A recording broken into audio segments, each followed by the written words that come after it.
You're listening to the Warriorside podcast, transformational storytelling from veterans and first responders. Tales of triumph, loss, and perseverance.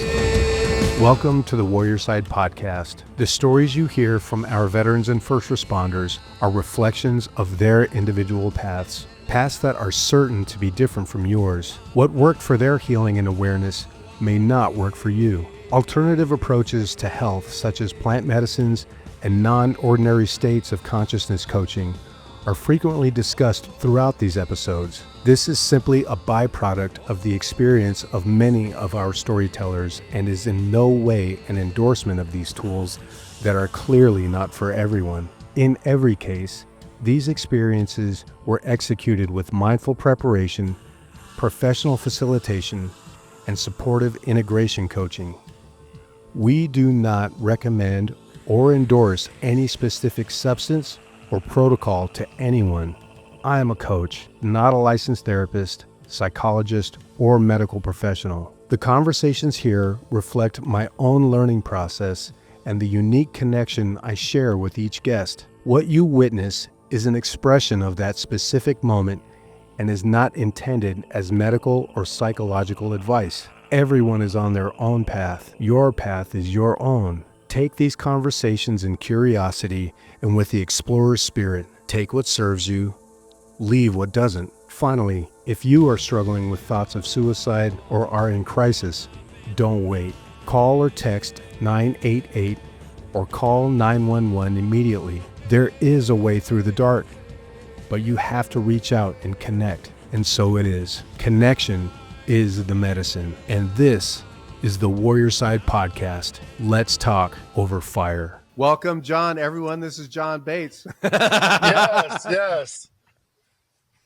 And Noah, what's going on, bro? I'm excited to be doing this podcast because, John, I'm not trying to just pump you up, but you are a critical part of what you're doing with Warriorside, because between you and Diego at these courses, like, you bring that expertise as a speaker. And I'm looking forward to hearing your backstory of how you got to where you are and what you're doing and how you've gotten so good at helping people like me and other veterans share our story. Yeah. Well, dude, I can tell you a little bit about the story. Should I do that? Yeah, you know what? And if you're going to start where you want to start, but I'll tell you what I'm waiting on. I want to hear the story about when you failed at your TED Talk. Okay. All right. I will definitely tell you that story. Okay.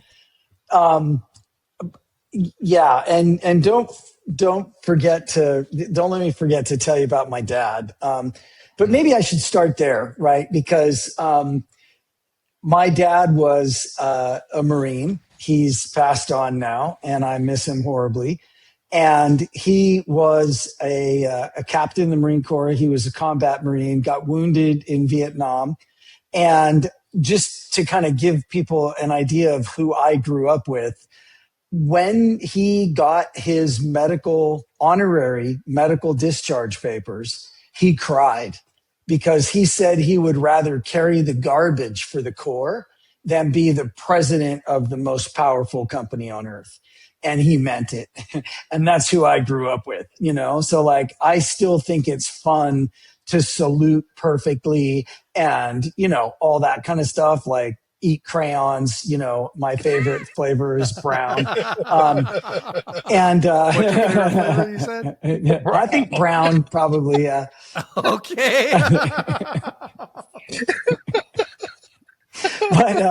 But he was such a great guy. And just to give you an idea of what he was like, he was 6'2", freaking big, strong guy, dude. Even in his 80s, before he died, he probably could have beat me up. I don't know how he did it because he didn't work out and stuff, but he was so strong. And he had horrible arthritis, and he had malaria, and just, from all this stuff. Like, he had early onset rheumatoid arthritis, which it turns out only recently they're starting to show that horrific PTSD and really terrible experiences like what he went through can bring that on. Like they can trigger that, you know. But when I was 20, I remember standing in the living room with hair down to here, you know, telling my dad how I was not going to go back to school that year and finish my junior year at college because I was going to Los Angeles with my rock band. And he did not like that idea, right? And he said, you know, son, you can do any damn fool thing you want once you have your degree, but you need to get that degree, right? And I was like, well, Dad, I'm going to go, you know, I'll never get this chance again. Finally, when he realized I was serious, he poked me in the chest as he said, if you leave now, don't you ever plan on coming back. And I was his son. So like, I'm like, you know, and I walked out the door and I walked down the freshly cut lawn that I just mowed. And I jumped into my blue Ford Fiesta that he, you know, co-signed the loan so I could get. And it was all full of the band equipment that he co-signed the loan so I could get. And I was about to drive away and prove my independence, you know, and he comes running up to the side window of the car, the passenger window. He knocks on the window.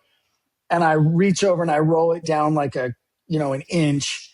And he looks in and he says, if you get in any real trouble, you call me. Do you hear? And I drove away. Right. But dude, that was my dad. Right. Like, yeah. And so I didn't call him for like 6 weeks and I've apologized profusely later. And you know what I mean? But that was my dad. Like he was big and tough and hard and he kicked ass and he had this heart of gold, you know? Bought me a cat once because he thought it was going to die. Like he brought home a cat from like the shelter because it was so sick. He figured he'd give me the cat. I'd play with it for a minute and it would die. And then I fell so in love with the cat that he spent like $700 back in the early 70s, which was like, you know, 7,000 now. And got that cat brought back to health. And that thing lived for another 20 years, you know, Tiger. But anyway, that's my dad. But how I got into what I'm doing now, well, my dad was an attorney and I started speaking in church when I was little because I grew up Mormon and I've since given it up for Lent, but it was a great way to grow up. And so I got to give little speeches in church and my dad would coach me. And then I did, you know, debate and public speaking in high school. But I was always the guy with the soft skills and I always worked with a lot of people with the hard skills. And I was always really jealous of them because they seemed better than I was and they got paid more than I did.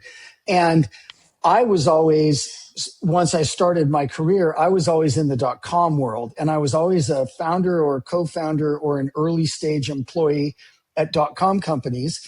And I raised several $100 million with my teams. And so the people that I was basically paying would say, oh, John, you know, yeah, he does the fluffy stuff. So I had this chip on my shoulder trying to prove I was valuable while I didn't think I was as valuable. And it was just awkward. And then in 2009, I went to the TED conference for the first time.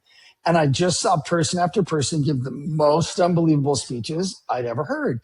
And I had two big realizations. The first one was, wow, that's powerful. Call it fluffy if you will, but that's powerful. And then the second realization, which was almost kind of the opposite for like, so I got this sense of the value I provided. Like, oh, okay, that is important. But then at the very same time, I realized, oh my gosh, I have always thought I was a fabulous speaker because I was always the best or one of the best at all these conferences. But they were tech conferences, right? So I was like the best of the worst. And so I came back and I got super involved in the TED and TEDx community. And I was, you know, trying to figure out what made TED Talk so special. And I wanted to get better myself. And then at one of the first ever TEDx events in Santa Monica is where it was, I was volunteering for my friends who were putting it on. And we had this guy who had all the hard skills in the world, super interested. I was very much waiting for him. Late in the afternoon, when he finally got on stage and when he started to speak, everybody in the room just checked out. because he was so nervous and awkward that we all thought we were going to throw up for him. And at first I was really, Yeah. really disappointed Yep. and just super sad. Oh, yeah. Hold on, And John. Go back. Yeah. Go back. So I think it's, I kept talking because I think it's recording me, but you guys tell me where you lost me and I'll go back. Everyone checked out. Everyone checked out, dude, because he was so nervous and awkward that we all thought we were going to throw up for him. And I was so sad because that's the guy I was waiting for the whole time, right? And then I got kind of mad because I thought about what did that cost my companies to have someone like that on the team. And then the evil part of me popped out and I was like, hard skills guy is blowing it, calls what I do fluffy, neener, you know. And as I was doing that, my buddy came over and he said, dude, we got to do something to help people like this. And I was like, oh, you know, like that was the moment that really began it all. That changed my life. Yeah. And I went home and I started working on what I now get to do all over the world and deliver all over the world, this training. And what I did differently because of that guy is I based everything I could in human evolutionary biology and human neurophysiology so I could show people not only what works, but also why it works based in science. And now I have a huge mea culpa to admit to get to the part you want to hear, Noah. So I started putting this training together, right? And I had a background in sociology, emphasis in social psychology, had studied evolutionary biology. I just brought everything I could to public speaking. And I never thought of that before, even though I'd basically been a public speaker my whole life. And I started creating this training, but I told people what to do, but dude, I didn't do it myself yet. So I had this brilliant training. It was all really good, but I wasn't really doing it, you know, because I was already pretty good, you know. And then I got invited to speak at TED the next year. And so, dude, bottom line is, I blew that talk.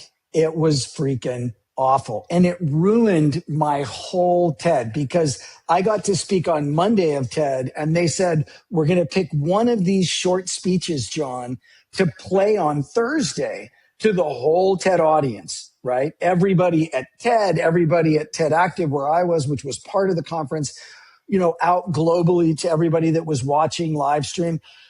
And so I was really excited to be that guy. But dude, my talk was awful, but I didn't know how awful it was yet. And then, so I was just edged out about it all the way till Thursday. And then they showed some other guy's talk and it wasn't my talk. And I went home and I got a copy of it and I watched it again. And I was just like, oh my God, dude. And so if you do a search on Google, John Bates TED fail, you will find the article that I wrote about how badly I blew it. And there were a few things I did that I think it's instructive. One is it was about me. I wanted to establish myself as an expert. At the time I was working in the virtual worlds and online, you know, games and stuff arena. And I wanted to really impress people with how brilliant I was in that, right? Wrong reason to do a TED Talk. If you go in with that as the reason, you will definitely not accomplish that, right? And then I also crammed way too much stuff in. TED Talks are super short, and I think they gave me like 4 or 7 minutes or something, right? And dude, I tried to cram everything I possibly could in there because I was trying to make myself look good. So I wanted to have a whole bunch of, you know, no, when you cram your information in, you cram your audience out. And I totally did that. So it's just super, it still makes me sick to my stomach to think about how badly I blew that. But that was really the moment that what I do now started because I got hungry and I really started digging into things and training myself to be a better speaker and also really got much more serious about understanding really how to do a great TED talk. Like, what does Yeah. separate great TED talks from like a bunch of the creepy, corny, yucky TEDx talks that we sometimes Well, see now, right? I didn't, of course, I didn't bring it up because I wanted you to feel sick about it again. But, No, there's a lesson. It's a good yeah, lesson, man. and you explained that perfectly. And that's why I wanted you to share it, because I think you're an amazing speaker. You train people to speak, and it's good for us to hear that even the professionals can learn from themselves when they do something different, and then they realize where, because we all fail. We fail all the Yeah, time. In fact, for if you're not sure. failing, you're not learning. And Totally. you wouldn't Yep. be where you are if you hadn't have made that failure and readjusted and changed the way you're doing things. I You're love that you so shared right. that. I love that you Yeah, shared that. yeah. Well, I failed a lot, and failure is a much more powerful teacher than success, I think. Like, I'll Yes. take success. I love success. I've even learned things from success, but not as much as I learned from failure. Yeah. Now, how would you, and I'm sorry, Diego, you jump in whenever. I've got all these questions. One, Keep going, bro. would love to touch on, like, how do people get involved with TED Talks? But then also, how would you compare a TED Talk to when you're working with veterans and not giving a polished speech, but sharing a story? Okay, so we can talk about TED and TEDx in a minute, but let's go into that one first, and then we'll do that if that's good. So, there is an enormous, powerful amount of crossover in Diego's approach and my approach.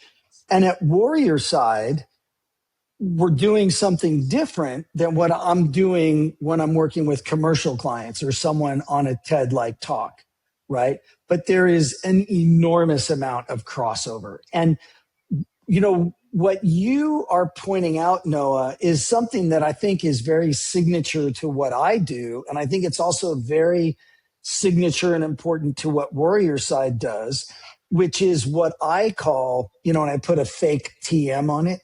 So quote me if you would. But I call it, Yeah, we'll wait till you come back. Yeah. Oh, The Remember last where he thing we was. heard you say a sorry. signature thing to what I do. Yeah. So there's a signature thing Hold that on. I do. Hold on, John. You're Sorry. back. When you cut out, we'll stop you. Hold on. Let it catch up. Feel a And little then, hazy. signature thing with what I do. Yep. So there's a signature thing with what I do. And I think it's also very signature to Warriorside. May come from a different place, but it's something that I have a little fake TM on, and I call it emotional credibility. And that is what I'm always trying to establish with any speaker that I ever work with. And the signature thing, the way to get to emotional credibility, I think the most powerful way is what I call insightful vulnerability. So I hope that my story about totally blowing my TED Talk demonstrates insightful vulnerability. I'm not just going to go, oh, I blew my TED Talk. Hey, it sucks. Blah. No, I'm going to talk about how I blew it, but then I'm also going to share the insight I got, the lesson I learned. And that's really powerful. People really, really respond to what I call insightful vulnerability, and it establishes your emotional credibility, right? So when we're working with veterans, one of the things that's very different is that is a healing storytelling process. That is the goal, is to heal and reconnect at Warriorside.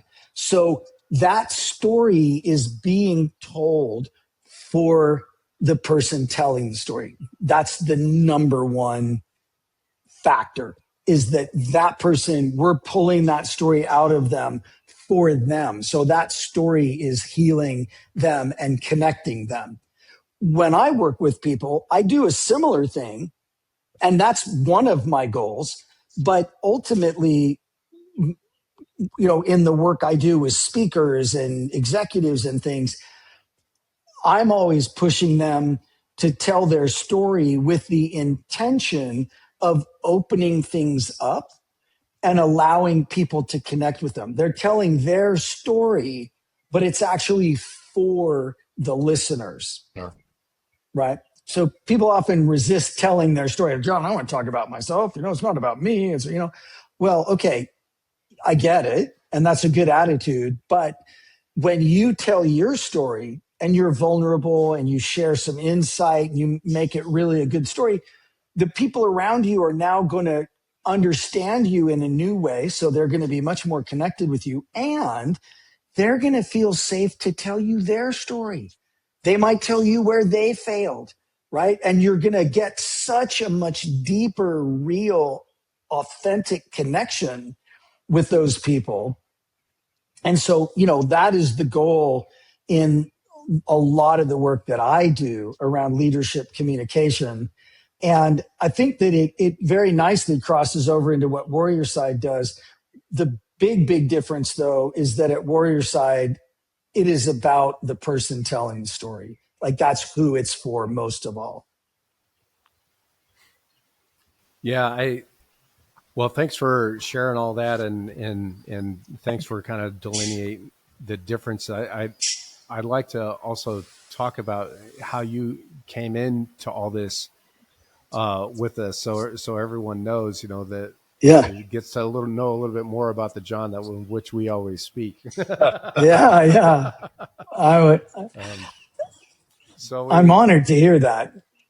Yeah, when the whole idea of Warriorside came to be, I started creating this. One of the first things that you learn in the teams is the value of teams. And, you want to go fast, you go by yourself. You want to go far, you go with a team, so says Steve Jobs, in which I totally agree with. And so while I was in the process of creating the curriculum, because I knew it wasn't just going to be a storytelling curriculum, this had to be a conscious approach to telling stories. We weren't going to allow people to tell stories that were going to be harmful for them and rooted in avoidance and egoic attachment and all the things. I'm like, yes, I understand that. Yes, I can coach this. Yes, I can tell stories. And I want this has been their life, and it just so happens for as long as I was in the SEAL teams, John has been teaching people how to tell stories. And I just had we both have a very good mutual friend, Christian Gray. He knew where I was with Warriorside, and he said, I know the exact guy to connect you with. And I had spoken to other people, really powerful storytellers and that. And, you just get vibes, there's an energy that's being exchanged between the three of us right now for sure. Yeah. And when I told John about what we were doing, I didn't even finish the last sentence in which I was using to describe what was going on. Do you remember the words that you said? I don't. You said, I'm in.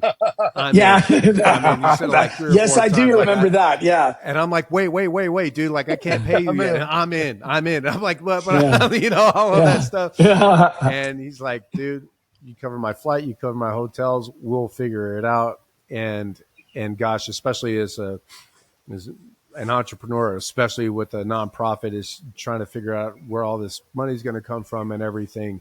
And again, the energetic resonance that was going on there, I just went back to Christian. I was like, you did it, bro. Thank you so much. We found our dude. And then we never worked together. And then Noah was in the first course in which you and I were kind of like, hey, like what's working going it on out. here? Just working it out. And it is just so grateful, to have you, because really nothing has changed. We've gotten 4 cohorts under our belt. We've got 6 live performances.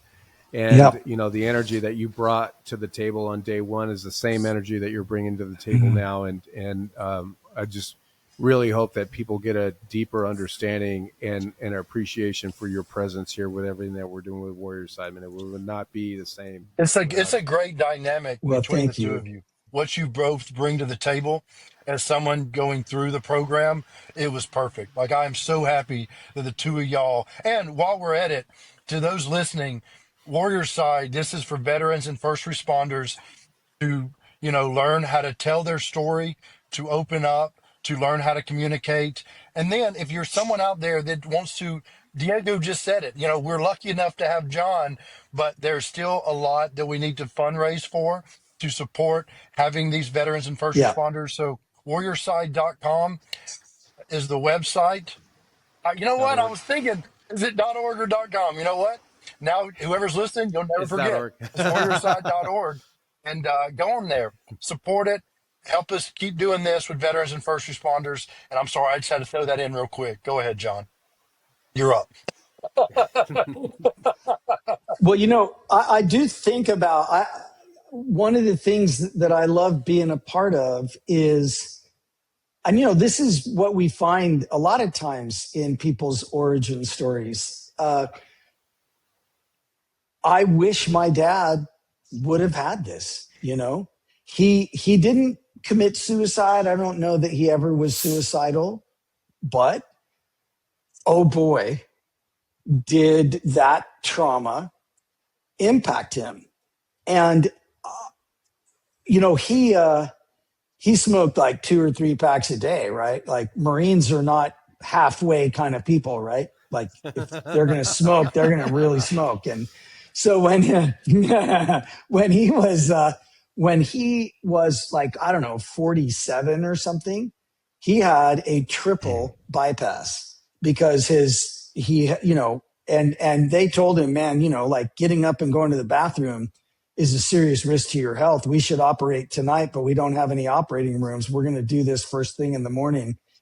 Get your stuff together, And that experience really, really opened him up. I mean, it was like plant medicine kind of, he got a glimpse and he was much more open.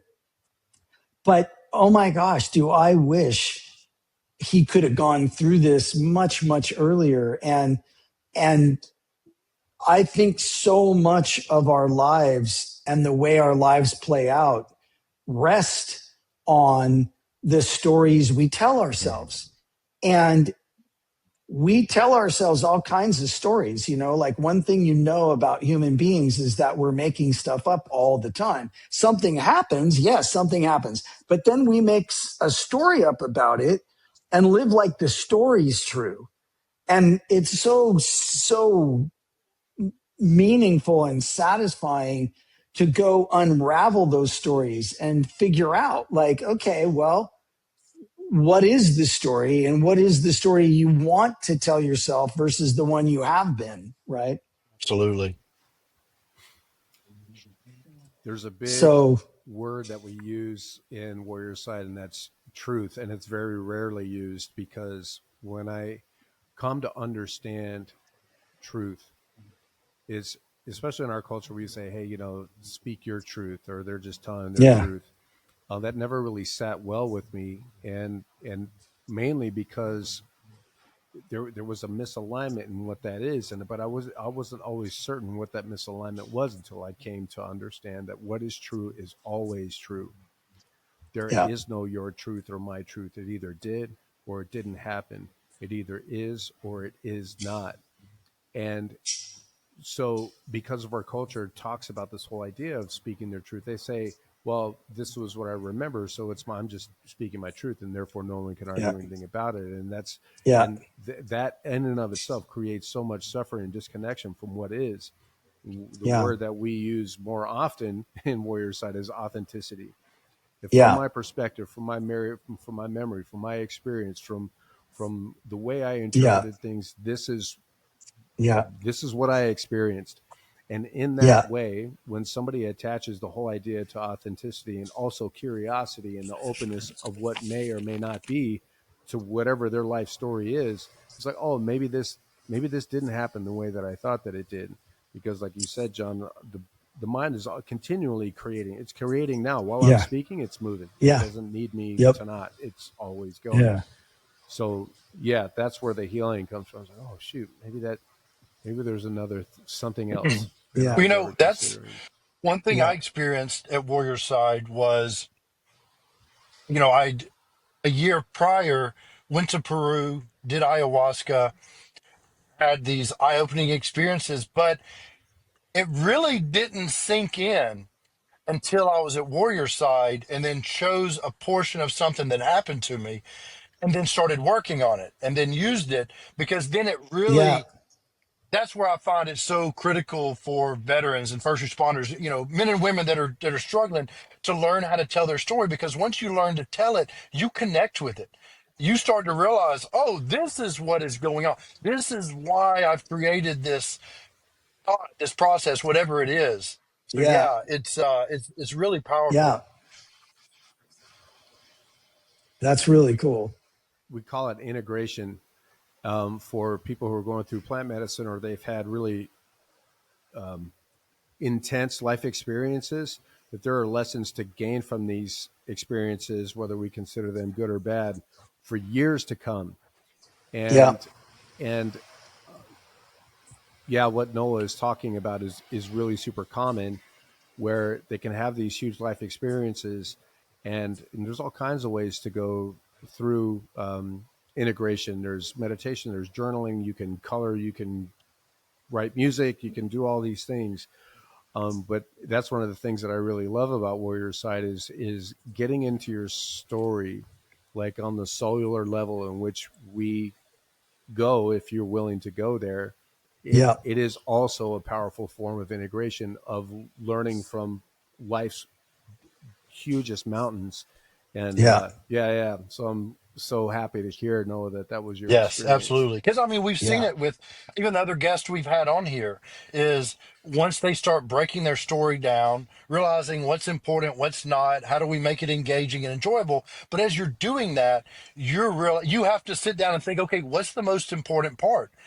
And then you have to focus on it, and it brings Yeah. that up, and it's so powerful. And then, that makes me think Yeah. of another thing that um, you've said, John, and I may not get it exactly right, but it's not what you say, but it's how they hear it.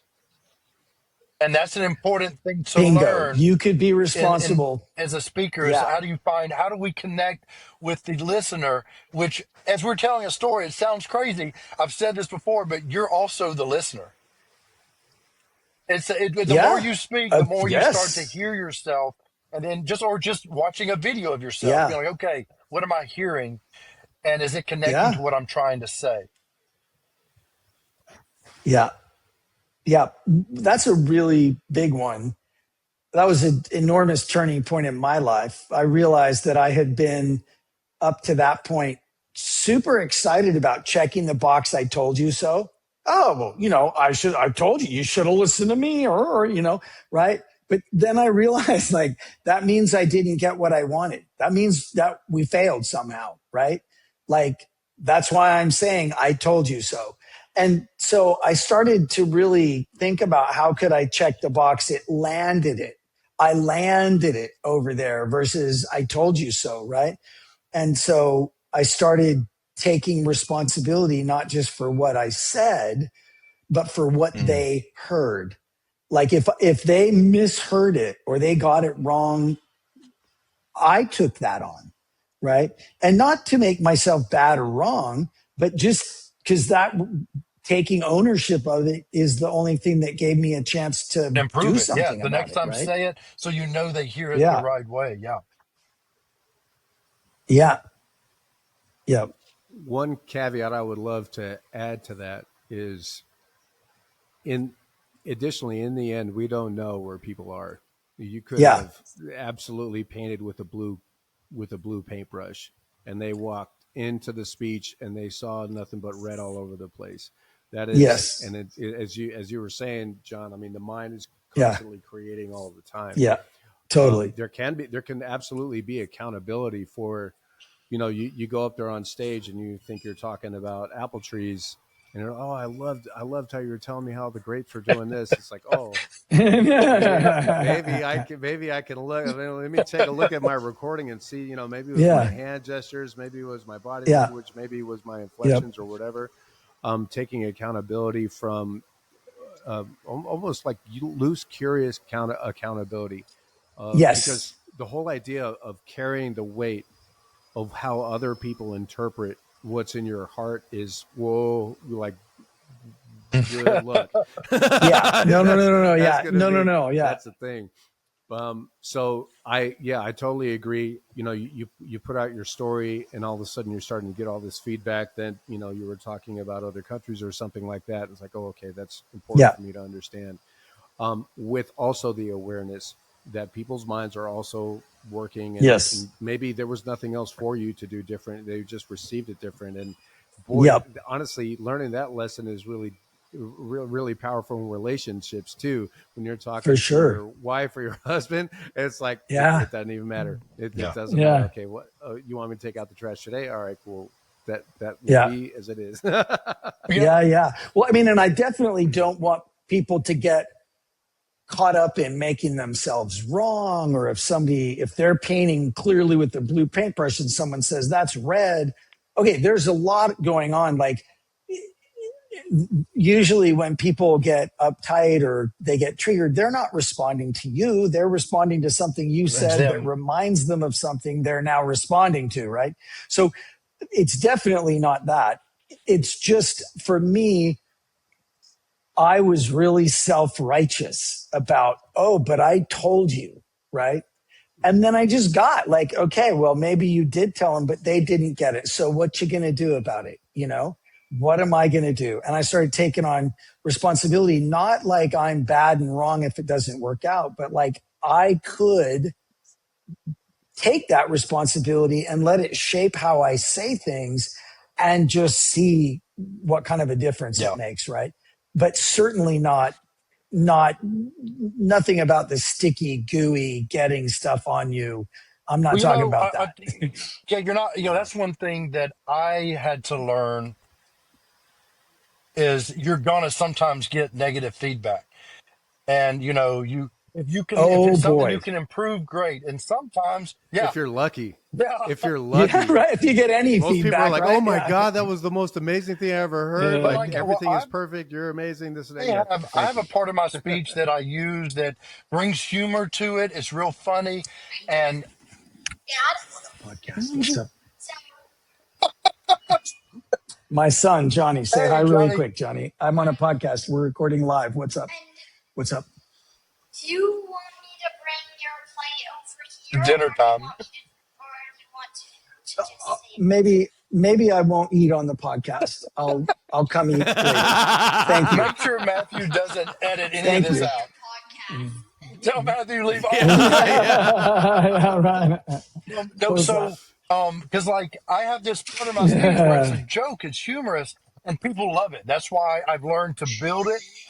And but then one time I had somebody reach out to me in an email and was upset with it, and it bothered me for a long time. Then I realized, you know what? You're not going to please everyone. Yeah. Now, with that, here's my question for you, John. No, you can't Here's where I'm please going to spin everyone. into is, Yeah. Diego mentioned it, trying to put things out there can be very heavy. With that being said, one of the number Yes. one fears people have is public speaking. Now, what is some advice that you Yes. have for people when it comes to, even if they're in a room of 10 or 10,000, how do people overcome Yep. that fear? Everybody's different. It's a different line But for how do you everybody. overcome that? So here we go. So the first thing that I think is really important to note is that there's a reason we're scared of public speaking. And there's no such, like, I have a Harvard Business Review magazine with all kinds of articles about public speaking in it that's titled Fearless Public Speaking. And you know what? The articles might be good, but that cover is bull crap. There is no such thing as fearless public speaking. The only people who are genuinely fearless public speakers, we have a name for Sociopaths. them: sociopath. Sociopath, right? And my dad told me, you guys know this. My dad told me, son, you do not want a fearless foxhole buddy. That guy will get Mhm. you killed. You want a foxhole buddy who has courage, right? He may be scared, but when it's warranted, he will take action.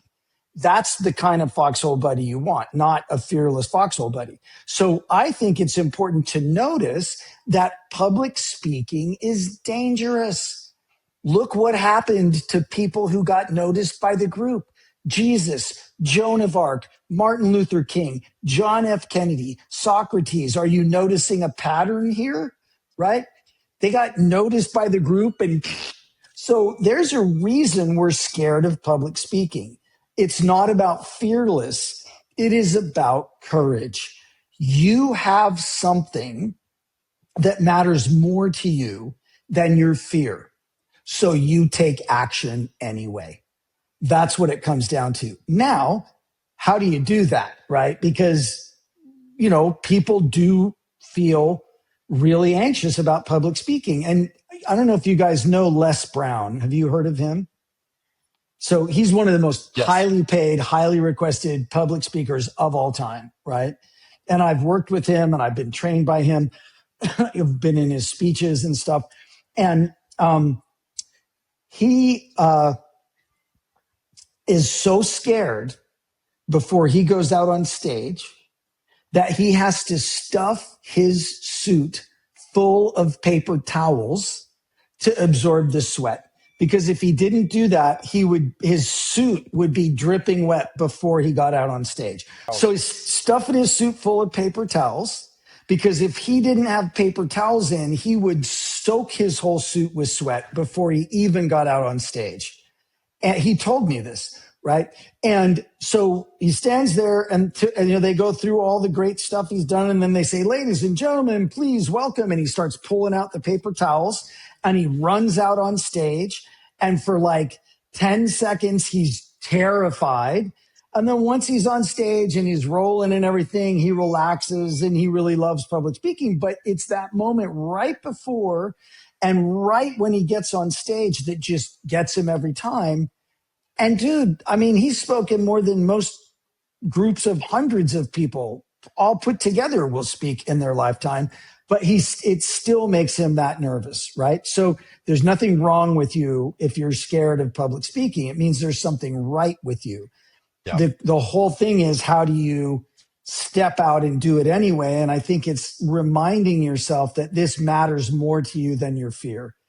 And, and then at Warriorside, this is optional, but I think it works for a lot of people. And it's certainly what I teach my commercial customers. There's a saying that I got from Snoop Doggy Dogg, like no kidding. And it totally changed things for me. And then I got the same advice, but said very differently from one of the top leadership coaches anywhere in the world. So Snoop Dogg said, don't be nervous, be at their service. Mm. That's really good, right? Yeah, don't be nervous, be at their service. So then the coach said, the leadership coach, Candace, said, John, if you get up on stage and you have your attention on yourself, then you have your attention on a minor ball of petty concerns that's of no real interest to anyone but you. Ouch, right?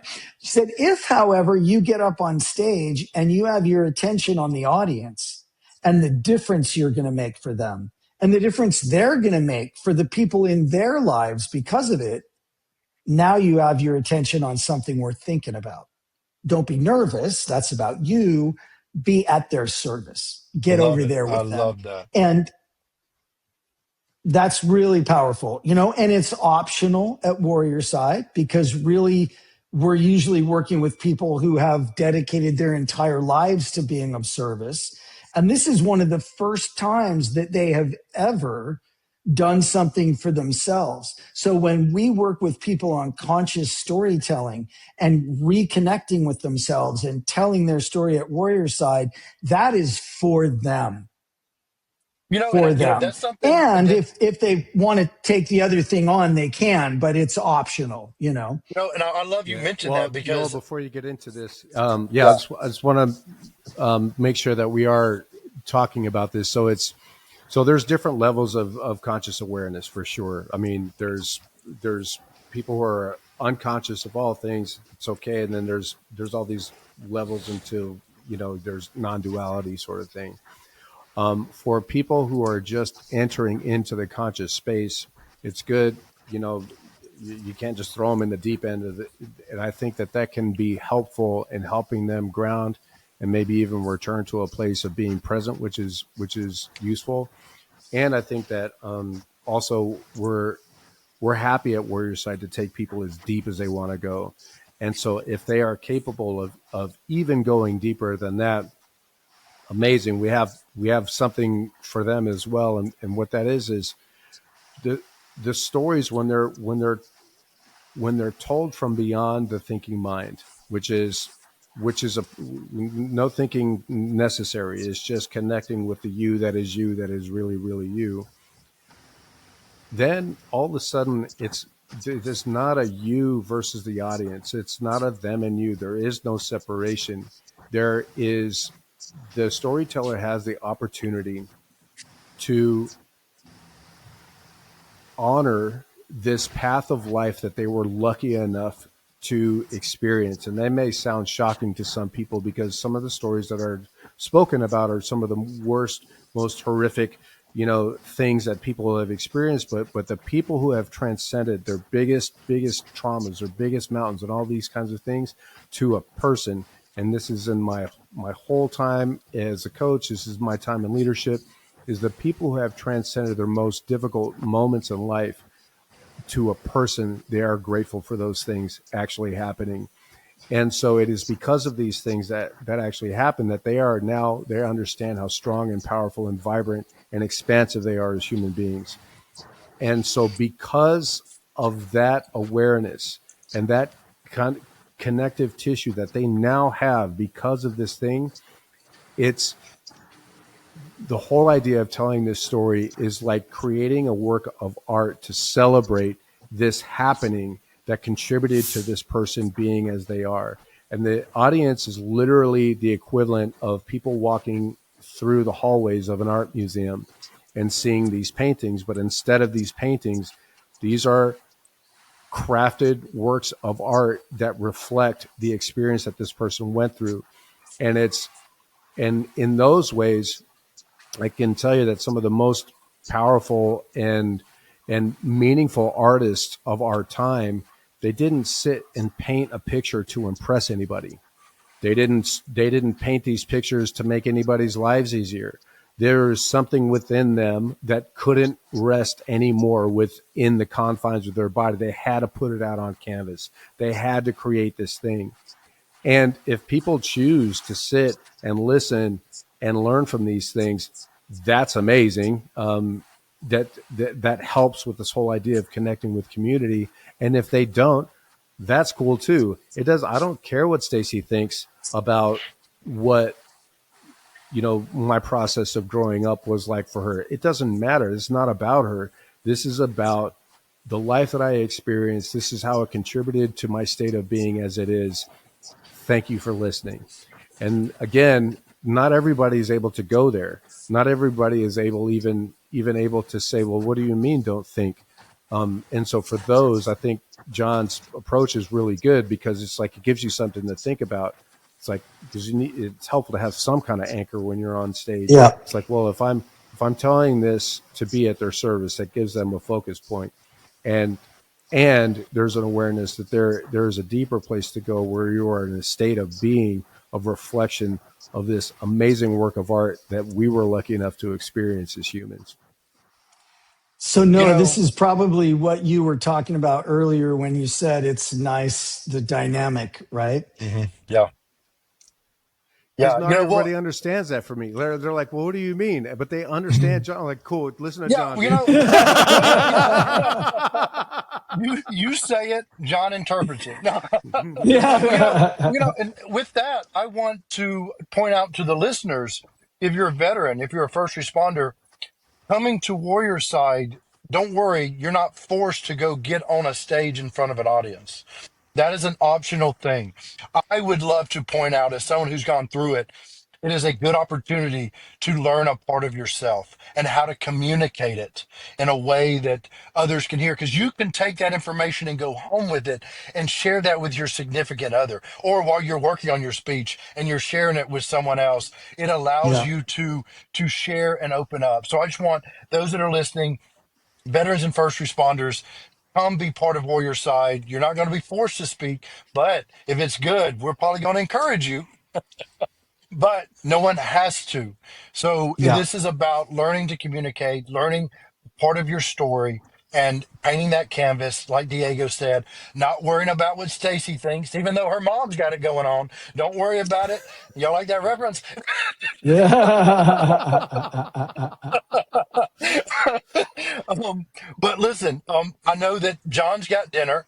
John, I want you to share with us where we can follow you, where we can find you, what you're doing. Tell us everything. Your website, social media. What do you have? Okay, so I'm most active on LinkedIn. And so just linkedin.com/in/John Bates, JohnBates.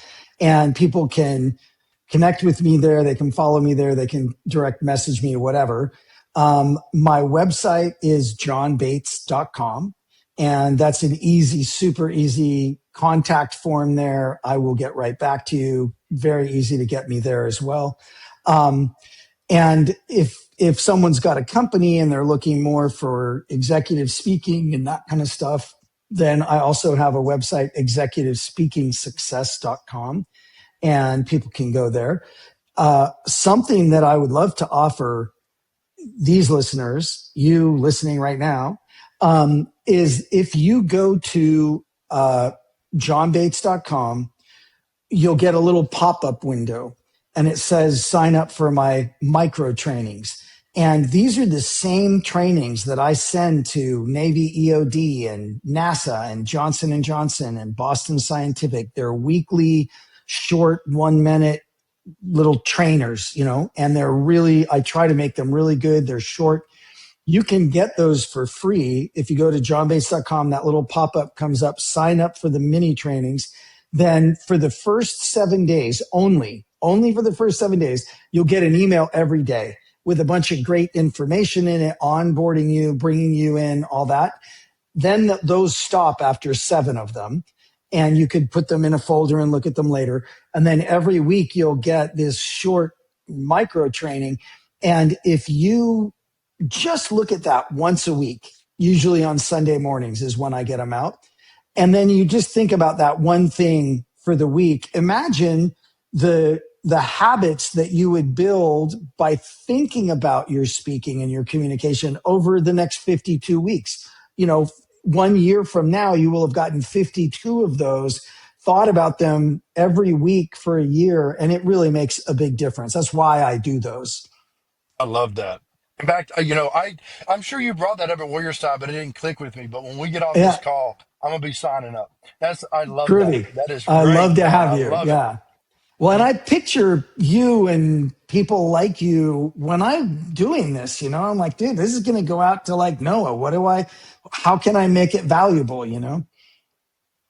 Love it. I love it. Dago, I'm gonna let you close it out, but I want to say one more time to everyone listening, warriorside.org, veterans, first responders, or sponsors. If you're willing, if you're able to give, that is how we can continue to do this, to work with our veterans, with our first responders, and help them heal. Help them, work through some things and then get the ability to share, to work with people like Diego, work with people like John. This is important. I went through it and it was powerful. I loved it. Diego, Yeah, one of the greatest things about coaching is, or for a coach, is to reach this place where they're able to meet people where they are. It doesn't happen all the time, but it can be the objective. And the cool thing I think about the dynamic that John brings to the table is kind of no matter who you are, no matter where you are, one or both of us are going to be able to meet you where you are and help you get from one step to the next step. And so, John, just really, really,